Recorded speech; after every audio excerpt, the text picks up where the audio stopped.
1945년에 조선 총독부가 해체됐습니다. 그러나 그 산하에 있던 조선사 편수회라는 곳은 한국 주류 역사학계로 승계가 됐다는 평가가 있죠. 여기에서 말하는 주류 역사학계라는 거, 이건 곧 식민사학계라고 분석하는 시각도 여전합니다. 광복 뒤로 70년 가까이 흘렀지만 조선사 편수회가 창안한 이 식민사관은 단 한 번도 종합적으로 검토된 적이 없다는 주장 또한 여전합니다. 우리 역사학계 일각이 아직도 숭앙하는 조선사 편수회를 이끌었던 인물인 이병도 선생은 한국 사학계의 태두 정도로 인식이 되고 있습니다. 이병도 선생은요, 일제가 만든 조선사 편수회 회원이었던 이만희 씨라는 사람 밑에서 한국사를 책임 편찬했다고 합니다. 국민TV 라디오 30분 책 읽기 2월 18일 화요일 순서 시작합니다.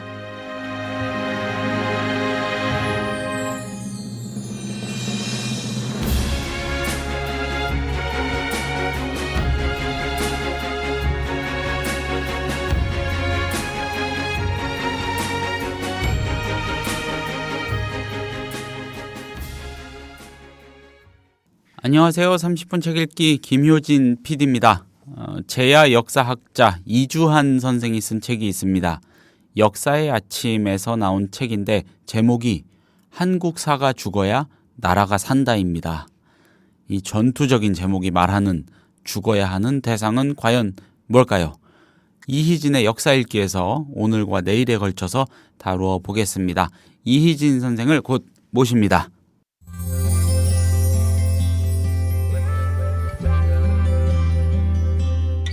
매일 아침 이 책 한 권. 국민TV 라디오 30분 책 읽기.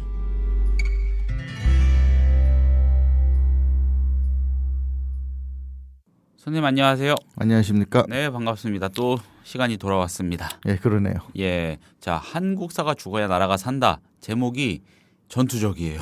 예, 굉장히 도발적이죠. 예, 도발적이에요. 정말로. 예, 아주 비판적인 시각의 책이라는 거는 뭐 어렵지 않게 인식할 수가 있겠고요. 여기에 그 문제, 식민사관, 식민사학 이런 개념이 아주 거칠게 등장을 하는 것 같습니다. 자, 먼저 이 책 어떤 책인지에 관한 설명을 간략하게 해주시고요. 오늘과 내일 이야기 구성 어떻게 해주실지도 안내를 좀 부탁드리겠습니다. 예, 이 책에서 보면은 네. 사실 제목이 한국사가 죽어야 된다고 시작이 돼 있는데 네. 사실 그 앞에 가로치고 몇 마디가 생략돼 있다고 봐야 됩니다. 여기서 말하는 한국사는 그냥 한국 역사 자체를 뭐 죽여야 된다, 뭐 연구하지 말아야 된다 이런 게 아니라 네. 사실 식민사학의 영향을 받고 있는 한국사라는 얘기가 되죠. 그러니까 이 책의 저자들은 지금 한국 역사학계에 있는 사람들을 굉장히 식민사학에 젖어 있는 사람들이라고 비판을 하는 전제에서 나오는 겁니다. 그러니까 사실 책의 기본 주제는 식민사학이라고 봐야죠. 아, 그렇군요. 네. 그러면 이제 그 다음으로 문제가 되는 것이 네. 그럼 과연 이 책에서 말하는 식민사학이 뭐 존재하느냐. 많은 사람들이 의문을 갖고 있는 게 해방된 지 지금 반세기가 지났는데 웬 놈의 식민사학 타령이냐 이렇게 생각하거든요. 독립국가인 대한민국이 무슨 일본의 식민지에서 벗어난 지가 언젠데 70년 가까이 되지 않았습니까? 그렇죠. 예. 뭐 반세기가 넘어서 이제 한 세기를 향해서 질주를 하고 있는 이 시점에서 일본의 지배하에 있지도 않은 대한민국이 식민사학의 영향을 받고 있다는 데에서 많은 사람들이 이해를 못하는 경향이 있거든요. 그 부분에 대해서 굉장히 도발적으로 접근을 하는 거죠. 그 말씀인즉슨 식민사학이라는 게 존재한다면 이건 정말 이상한 일인 거겠군요. 그렇죠. 역으로. 그러니까 예. 이상한 일과 동시에 또 심각한 일이기도 네. 하죠. 네. 국가는 독립을 했는데 역사에 대한 인식은 독립을 못하고 있다는 얘기니까 그리고 이제 그게 바로 연결되는 게 일본하고 지금 끊임없이 역사를 관계로 그 문제로 해가지고 이제 분쟁을 빚고 있는데 네. 내부 역사학계 사람들이 아직도 일본의 영향에서 못 벗어나는 경향이 있다면은 그건 단순한 역사 인식의 문제가 아니라 외교 문제고 나중에 국익 문제까지도 연결이 되지 않느냐. 네. 이 차원의 문제가 엮이니까요. 그래서 이 책에서는 상당히 그게 문제가 되는 핵심 주제가 되는 겁니다. 네. 또 반대로 뒤집어 생각하면은 존재하지도 않는데 괜히 이제 문제를 일으키는 거라면은 그거는 사회에 대해서 또 사회나 역사학교에 대해서 또 그 불필요한 모략을 하는 꼴이 돼버리니까 그래서 그 시비가 굉장히 중요한 거죠. 아, 그렇군요. 그러니까 이제 첫 번째는 일단 그 식민사학이 어떤 거냐, 어느 범주까지 식민사학이라고 얘기를 해야 되느냐, 또 그 식민사학이 존재하느냐 마느냐는 시비를 좀 가려야 되거든요. 네. 그리고 그 다음에 뭐 그거 가지고 이제 30분 하루 가지고는 도저히 안 되니까 그 다음에 되는 거는 그 얘기에 보면은 지금까지도 한 반세기 넘게 이 논란이 오는 거는 식민사학을 비판하는데도 역시 명암이 있지 않느냐. 마땅히 비판해야 될 걸 비판하는 측면도 있지만은 간혹 보면은 이제 자기 논리에 맞지 않는 그걸 다 식민사학으로 모는 이런 경향도 있는 것 같아요. 그러니까 요 얘기도 좀 균형 있게 봐야 그 이렇게 도발적으로 나오는 문제가 어떤 가치가 있으며 무엇을 조심해야 되느냐. 이거를 따져볼 수 있을 것 같아서 그 계기로 삼으려고 합니다. 알겠습니다. 그럼 정리하자면 상편에서는 식민사학이라는 거 과연 있는지, 예. 있다면 도대체 실체가 뭔지, 그게 뭔지 이 얘기를 한번 정리를 해 주시고요. 예. 그리고 하편에서는 식민사학이 있다면 예. 그것을 청산하기 위한 올바른 방법론은 무엇인지를 이 책을 단초로 한번 고민해 보시겠다. 뭐 이 정도로 이해할 수 그렇죠. 있겠네요. 예. 식민사학을 비판하는데도 분명히 명과 암이 있어요. 네. 그 식민사학 비판이라고 다 같은 비판은 아니더라는 겁니다. 네, 알겠습니다. 그러면 상편 이야기를 본격적으로 풀어가 주시기 바랍니다. 식민사학이라는 말은요, 저처럼 어린 젊은 사람들도 그렇고, 뭐 어르신들도 그렇고, 아주 그냥 귀가 따가울 정도로 여기저기서 많이 듣고 자란 건 분명합니다. 네. 그렇죠. 근데 그러니까 그게 뭐냐? 그 사례를 한번 들어봐라 하면은 또 이 오리무중인 그런 개념이기도 하고요. 그렇죠. 그게 예. 지금 어떻게 보면 가장 심각한 문제입니다. 네, 식민사학 얘기는 뭐 지금 뭐 반세기 넘어서 70년이 지나는 지금까지도 계속 얘기가 되는데 네, 도대체 뭘 가지고 식민사학이냐 그러면 서로 헷갈려요. 그러니까 원초적으로 얘기를 하면은 사실 이 역사학이라는 게 이 정치에 이용당하는 일이 많다는 건 여러 차례 얘기를 해왔지 않습니까? 네. 어떻게 보면 식민사학도 그 중에 하나라고 보시면 이해가 편해요. 단지 이제 식민사학이라는 어떻게 보면 학술 용어라고 하기 조금 민망한 네. 이 용어가 우리 사회에서 굉장히 많이 회자되는 이유는 일본의 식민지라는 네. 이 특수 상황이 있었기 때문에 그래요. 그러니까 식민사학이라고 얘기하면 좀 쉽게 말하자면은 일본이 이 조선을 식민지로 병합하고 이 지역을 식민 통치를 하기 위해서 뭐 여러 가지 명분을 만들어낼 거 아니겠습니까? 예. 그 중에서 역사학이 빠질 수는 없죠. 그러니까 식민 지배를 위해서 만들어낸 역사적 논리, 또 그걸 뒷받침하기 위한 사관, 이런 거를 식민사학이라고 보면은 대충 정의는 되거든요. 근데 이제 대충 정의가 문제가 아니라 항상 논란이 되는 거는 네. 구체적인 내용이죠. 항상 진실은 디테일에 있으니까요. 그러면은 사실 일본이 한국을 식민 지배하기 위해서 만든 사관이라는 원칙은 뭐 대충 컨센서스가 됩니다만은 네. 어디까지가 이제 식민 지배를 하기 위해서 고의적으로 만들어낸 역사냐 하는 게 문제거든요. 그러면은 이제 이 책을 쓴 저자 이주환 선생 같은 경우에는 많은 비판을 하는 게 이제 인적 문제에 대해서 많은 비판을 얘기하고 있거든요. 예를 들자면 뭐 이병도 선생이랄까. 그렇죠. 이제 예. 서울대학의 이 초창기 멤버였던 이병도 선생 같은 경우에 이 양반이 이제 식민사관에 젖어 있었던 사람이라는 거죠. 그리고 원로 교수가 그렇게 딱 식민사관에 젖어버리면 서울대학이라는 게 아무래도 그분한테서 배울 수밖에 없지 않습니까? 그러면 그 사람한테 배운 학생들은 당연히 오염이 되지 않았겠느냐 라는 논리가 이제 서두에 시작할 때 굉장히 강조가 돼서 시작이 되죠. 그리고 뒤에는 이제 그 사관의 영향을 받은 사례들이 많이 나오는데 네. 뭐 일일이 다 말씀드릴 수 없겠습니다만은 크게 구별을 하자면은 이제 고조선 얘기. 이제 고조선의 역사를 너무 축소했다. 그러니까 고조선의 역사라는 건 상고사고. 그러니까 어떻게 보면 뭐 민족의 뿌리라는 측면에서 굉장히 상고사를 많이 주목을 하거든요. 네. 근데 거기를 축소를 시켜놓으면은 한국 역사가 시간적으로 또 공간적으로도 얘기가 됩니다. 이제 고조선이 차지하고 있던 영역에 대해서도 시비가 걸리는 게 애초 역사가 시작될 때 상당히 큰 영역과 깊은 연원을 가지고 출발하는 거하고 네. 조그마한 지역에서 연원도 깊지 않게 출발한 거하고는 상당히 차이가 나니까요. 그거는 일본 역사하고 또 맞물려 있거든요. 네. 전에도 얘기했지만은 옆으로 있는 동아시아 삼국지 처음에 얘기할 때도 사실 일본이 다른 나라 역사하고 비교를 해서 서술하는 거를 좀 많이 꺼리는 이유가 어떻게 보면 이건 일본적인 열등감일 수가 있어요.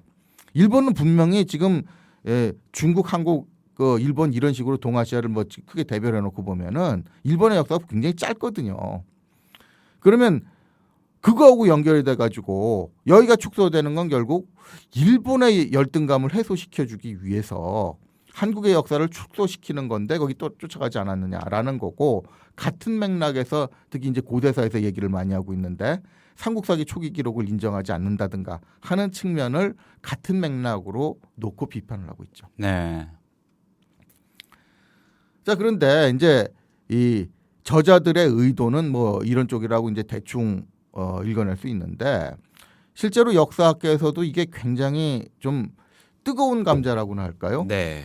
굉장히 중요한 문제이면서도 그동안에 또 언급을 많이 회피해온 문제이기도 합니다. 사회에서는 많이 얘기가 되는데 역사학계에서는 식민사학에 대해서 대놓고 좀 규명을 하고 따지고 하는 사례가 많이 없었어요. 일종의 금기시됐.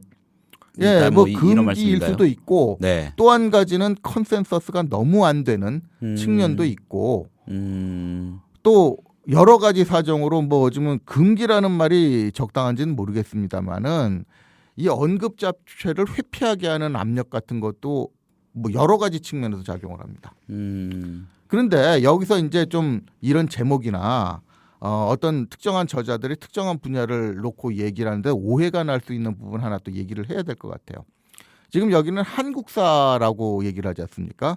그러면 이런 제목을 보나 또 저자들을 또 보면은 그 저줄 내용에서도 그 명확하게 구별을 하는 것 같지는 않아요. 그러니까 한국사라 그러면은 또 한국사학계, 역사학계, 아무래도 역사학계는 뭐 동양사, 서양사도 있지만은 한국사 비중이 굉장히 높으니까 어느 나라나 자국사 비중이 높은 건 사실이거든요. 네.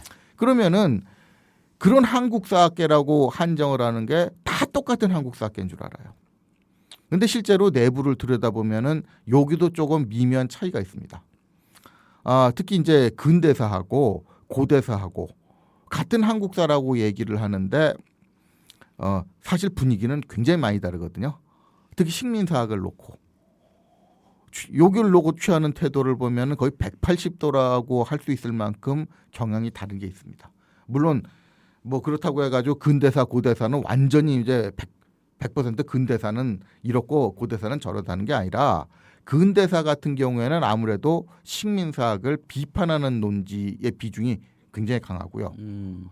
고대사 같은 경우에는 상대적으로 보면은 그걸 식민사학이 존재하지 않는다는 지금 시점에서는 존재하지 않는다는 얘기를 하는 경향이 굉장히 강합니다. 네. 그러니까 그걸 한눈에 볼 수 있는 척도는 뭘 보고 얘기를 할 수 있냐면은 그 지금 식민사학의 거두라고 비판을 받고 있는 두개 이병도 선생에 대한 태도를 보면 거기선 굉장히 적나라하게 갈리거든요. 그러니까 아시다시피 뭐 몇 년 전에 발간된 친일 인명사전을 보면은 네. 두개 이병도 선생이 올라가 있어요. 친일 인명사전에. 거기 올라가 있다는 건 친일파란 얘기거든요. 네. 친일파를 올리는 사전이니까. 그런데 그 사전이 발간될 당시 그건 제가 현장에서 직접 목격을 했습니다마는 고대사학회에서는 이병도 선생이 식민사학자가 아니다. 오히려 실학자의 맥을 잇고 있는 민족사학자다라는 발표를 학술 발표를 열었거든요. 그러니까 사실 친일인명사전으로 사실 한국 사회가 좀 시끄러웠지 않습니까? 예. 그 시점에 맞춰서 그런 세미나를 연 건 결코 우연이라고 얘기할 수가 없죠. 그럴 만한 대목이 어쨌든 있으니까 그렇죠. 그랬을 거 아니겠느냐는. 네. 예. 그러니까 이제 이게 뭐냐면 역사학계, 한국사학계라고 해서 다 같은 한국 사회가 아닙니다. 분야마다 또 사람마다 이 식민사학을 보는 이 관점이라는 게 좋게 말해서 관점이지만은 어디까지를 식민사학으로 보느냐가 이렇게 틀릴 수가 있다는 얘기예요. 그러니까 이 전문가라는 사람 자체가 이렇게 갈려 있는데 이 외부에 있는 사람들이 속사정을 모르고 보면 그냥 다 같은 식민사학이라고 얘기할 때 근대사 전공하시는 분들 중에서도 좀 과격하게 얘기하는 분들하고 고대사 쪽에서 또 반식민사학으로 과격하게 얘기하는 사람들의 얘기를 구별을 안 하고 들으면은 무슨 얘기인지 모르죠. 제가 그럼 단적으로 좀 질문을 하겠습니다. 자, 이희진 선생님의 생각을 여쭙는 건데 식민사학이라는 게 분명하게 존재하고 아직까지 계승되고 있는 게 맞습니까? 저는 부분적으로 존재하고 있다고 봅니다. 부분적으로 존재한다면은 어떤 사람에 의해서 특히 어떤 대목에서 어떤 형태로 그게 나타나고 있다고 보십니까? 그러니까 아무래도 이제 그 식민사학의 논리를 받아들여서 네. 자기 연구 성과를 내고 교육을 시켰던 사람들한테 네. 배웠던 사람들은 사실 그 영향에서 벗어나기 힘들다고 생각을 해요. 그게 우리나라 주류사학계라는 곳이 식민사학이라는 것과 깊게 관여가 된다고도 보십니까? 그렇죠. 그 얘기를 하면 이제 좀 이 동업자들이 많이 욕을 하겠습니다만은 근거 없이 얘기를 하는 게 아니라는 걸 보여주기 위해서 사례를 들게요. 그럼 먼저 사례를 들기 전에 저는 어디까지를 식민사학이라고 보는지 그걸 밝힐 필요가 있을 것 같아요. 네.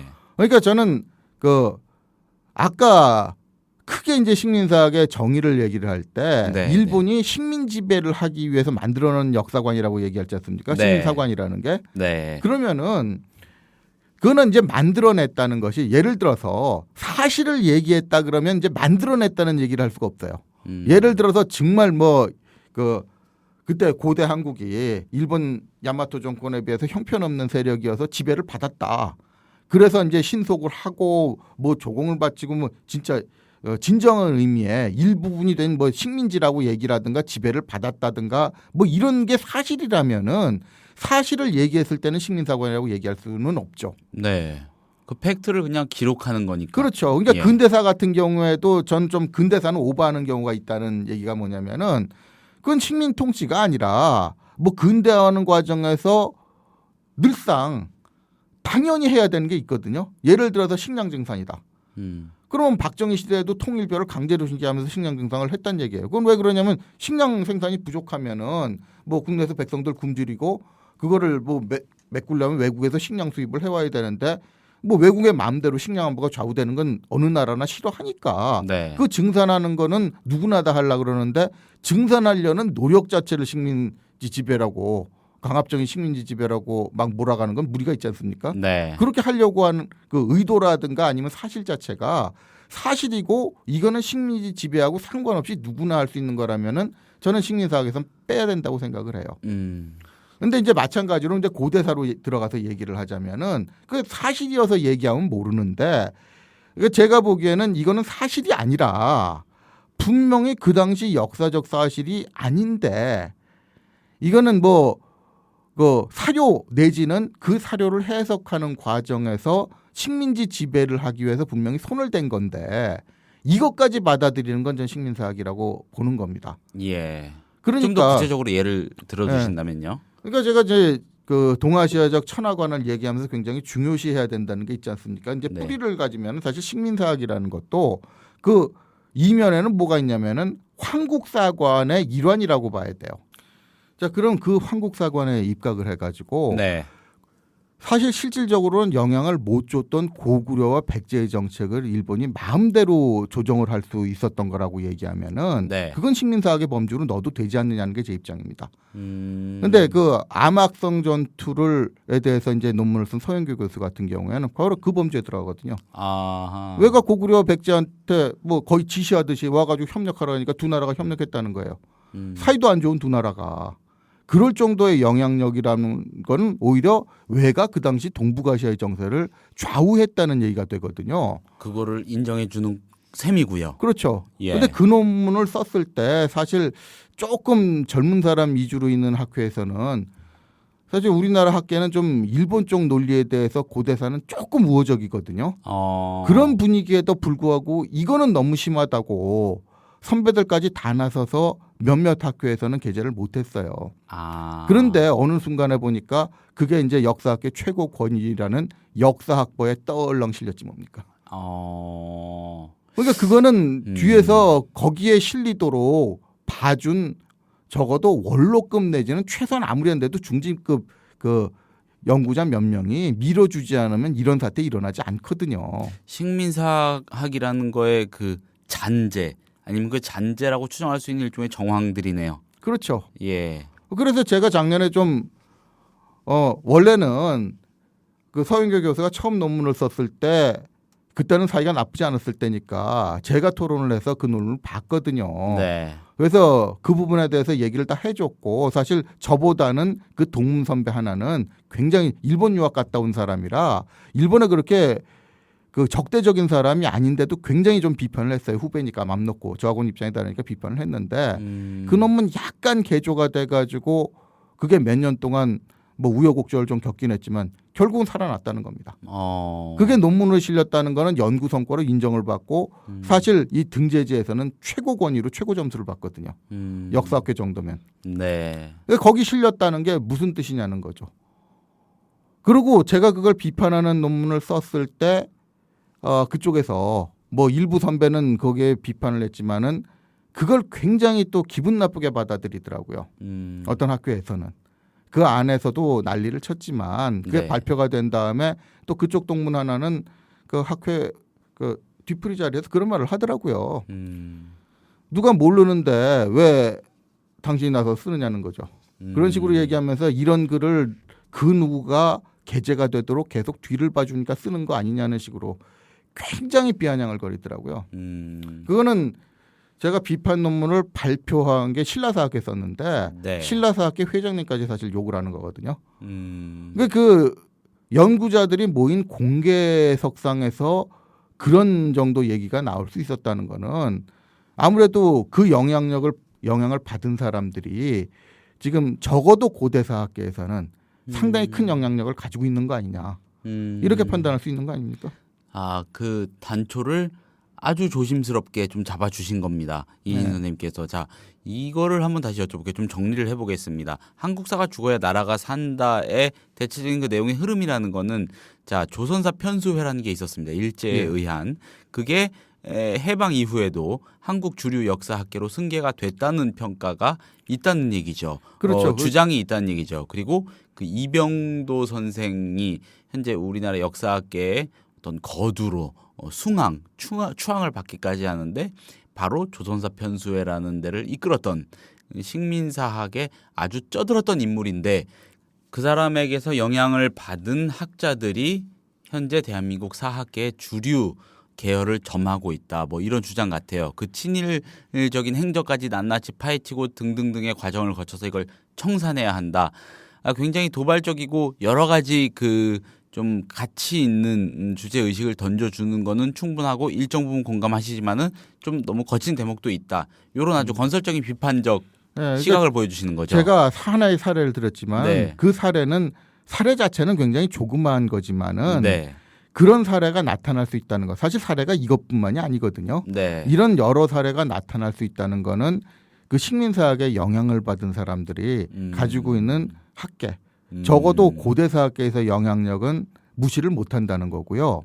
저자들이 그 부분을 비판한 점에 있어서는 공감을 할 수가 있다는 얘기죠. 그렇군요. 그런데 좀 마치 한국 역사학계라는 곳 자체를 싸잡아서 마치 이 다 식민사학에 뿌리를 둔 어떤 학자들인 양 아니면 거기가 좀 그런 곳인 양 보는 거는 또 굉장히 위험하다는 그러니까 그런 이제 지적도 되는 것 같고요. 이게 굉장히 미묘한 문제이기 때문에 한마디만 한 측면만 얘기해 버리면은 제가 이제 식민사학 비판에 모든 논리를 다 지지하는 것처럼 되고 또 역사학계는 모두 다 식민사학에 다 이 기울어져 있는 이런 것처럼 생각할 수가 있거든요. 그러면은 제가 그 부분은 책임을 못 지죠. 그건 제 뜻이 아닌데. 그렇기 때문에 이제 그 균형을 미리 잡으려고 얘기를 하는 게 조금 좀 산만해졌을 수는 있습니다만은 어쨌든 식민사학의 영향력이 남아 있다는 정도는 오늘까지는 그거까지는 제가 얘기할 수는 있을 것 같네요. 오늘 굉장히 조심스러우셨어요. 방송 전에 얘기를 나눌 때 말씀을 해 주셨습니다만은 굉장히 휘발성이 강한 소재이고 자칫하면은 여러 사람이 불필요하게 상처를 받을 수 있는 문제이기도 하기 때문에 굉장히 신중하게 접근을 해주셨는데 저는 이런 맥락에서 또 그런 태도를 이해할 수 있다고 생각하는 게 자, 만약에 식민사학이라는 것이 실체로서 존재를 한다면은 그것은 굉장히 심각한 문제이겠죠. 그렇죠. 굉장히 그러니까 심각한 문제이고 그만큼 청산을 해야 되는 게 맞을 텐데 그런 만큼 반작용이 큰 소재이기도 할 겁니다. 따라서 아주 정교하게 접근을 해야 될 거고 그런 차원에서 미세 조정이 필요할 거고요. 예, 그만큼 그렇죠. 신중해야 된다는 말씀. 그렇죠. 예, 그 본격적인 얘기는 내일 말씀을 드려야 되겠습니다만은 네, 식민사학이 청산되지 않은 이유는 네, 사실 그 사람들이 만만치 않은 힘을 가지고 있었기 때문이기도 하지만 네, 반대쪽에서 접근을 잘못하거나 공격을 잘못한 탓도 상당히 좀 크다고 봅니다. 너무 거칠게 조금 어떻게 보면 물어 뜯는 데 집중을 한. 네, 그러니까 네. 제가 지금 좀 민족주의 성향이 강한 분하고도 아무래도 좀 학계 비판적이다 보니까 같이 네. 일을 하게 되는데 그분들 논리에 굉장히 좀 공감하지 못하는 게 하나 있어요. 좀 사실하고 다른 얘기들을 많이 하시는데 그분들은 이런 입장을 얘기하더라고요. 많이 공격을 하다 보면 아무거나 하나 먹히면 되는 거 아니냐라는 건데 근데 공격은 신중하게 해야지. 저는 일발 필중의 자세를 강조하고 싶습니다. 이건 100개를 제대로 지적하다가 하나를 틀려도 반격을 받는데 아무거나 100개 던지고 하나 우연히 걸리는 것면은 충분하다고 생각하니까 그게 오히려 반대쪽에다 힘을 실어주는 결과가 됐다는 겁니다. 이 난사는 공격의 권위를 떨어뜨리겠죠. 그렇죠. 정당성이나 명분도 갉아먹을 테고요. 네, 그런 정도로 이해가 됩니다. 자, 상편 이야기 잘 들었습니다. 치열한 말씀이었습니다. 감사합니다. 감사합니다.